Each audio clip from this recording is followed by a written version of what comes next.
বর্ষার মরশুমেও আত্রেইতে মিলছে না বালুরঘাটের বিশেষ মাছ রাইখর। নদী দূষণ এর অন্যতম কারণ হিসেবেই দাবি। উদ্বিগ্ন জেলা মৎস্য দপ্তর।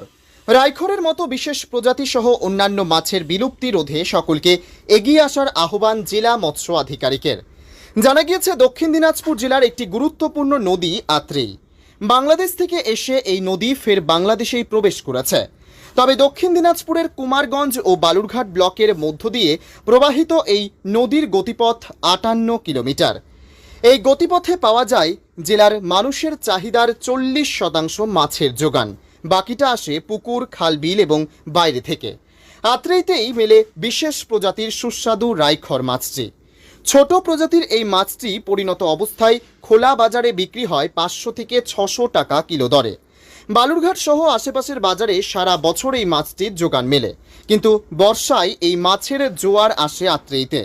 দাম কিলো প্রতি 200 থেকে 300 টাকায় পৌঁছে যাওয়ার তা সাধ্যের মধ্যে আসে গৃহস্থের।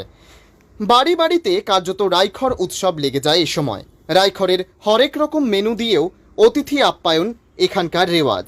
তবে এবার বর্ষার এই মরশুমে বাজারে তেমন যোগান নেই রাইখরের। অন্যতম বিশেষ প্রজাতির এই মাছ কিভাবে বিলুপ্তির পথে, প্রশ্ন পরিবেশপ্রেমী সংস্থা থেকে শুরু করে সাধারণ মানুষের মধ্যে। বিষয়টি নিয়ে উদ্বিগ্ন জেলা মৎস্য দপ্তর। তবে নদী দূষণকেই অন্যতম কারণ হিসেবে তুলে ধরেছে মৎস্য দপ্তর। খুবই খারাপ। আমার লাইফে আমরা এক খেয়ে 40 কুইন্টাল 50 কুইন্টাল করে মাছ মেরেছি এই নদীতে। এখন মাছের অবস্থা খারাপ হলো, রাইখর মাছ কি পাওয়া যাচ্ছে যেটা খুব কম। বর্ষাকালে পাওয়া যেত? খুব কম পাওয়া যাচ্ছে স্যার। কেন? মাছ নাই তো, নদীতে বন্যা নাই তো। এই মাছের এই সমস্যাটা তাহলে তো এবছর এই মরশুমে তাহলে আর রাইখর মাছ তো পাওয়া যাবে না। পাওয়া যাবে খুব কম, হয়তো যেখানে 5 কেজি পাওয়া যেত সেখানে 1 কেজি পাওয়া যাবে, কম পাওয়া যাবে। মার্কেটের চাহিদা কেমন বাজারে? বাজারে দেখুন, নদীর মাছের চাহিদা তো আছে, 300-400 করে টাকা কিলো যায়। কেবল পুকুরের মাছ তো অত যায় না, নদীর মাছের দাম সবসময় আছে। এখন তো রাইখর পাওয়া যাচ্ছে না, বাজারের পরিস্থিতি কি? খুব কম বাজারে পাওয়া যায়। ওই ধরেন যে সারা দিন রাত মাছ ধরলে পরে 1 কিলো 1.5 কিলো পাওয়া যায়। মৎস্য দপ্তর থেকে কি বলছে?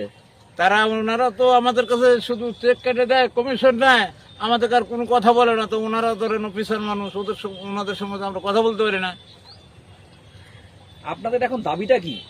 আমাদের দাবি, গরিব মানুষের তো স্যার আমরা যা সেখানে দাবি জানাবো, তারা তো ধরেন যে বাবু সে যে বসে আছে, তারা তো কোনো কথাই অ্যালাউই করে না আমাদের। আপনি কতদিন ধরে মাছ ধরছেন?